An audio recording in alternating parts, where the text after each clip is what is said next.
Учениците од основното училиште Малина Попиванова продолжуваат да учествуваат на повеќе државни и регионални надпревари, од кои се враќаат со високи освоени места. Викендов што измина се одржаа два надпревари. Едниот беше регионален надпревар по математика кој се одржа во општина Зрновци. На овој надпревар ученичката Ана Данеска го освои првото место, со што ќе се надпреварување државниот надпревар кој ќе се одржи во Скопје. Јас сум Ана Даневска од основното училиште Малина Попиванова од Кочани и учествував на надпреварот по математика кој се одржа во Зрновци оваа сабота на 3 и 5. Јас го зедов првото место од 7-то оделение и ќе одам на државниот надпревар кој ќе се одржа на 17 и 5 оваа година. Задачите не беа многу тешки, освоив 90 поени од 100.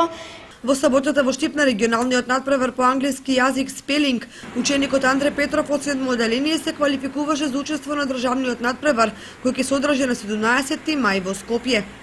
Ова е уште еден од многото успеси кои учениците од основното училиште Малина Попиванова се стекнаа во текот на оваа учебна година, а е резултат на напорната работа во текот на учебната година.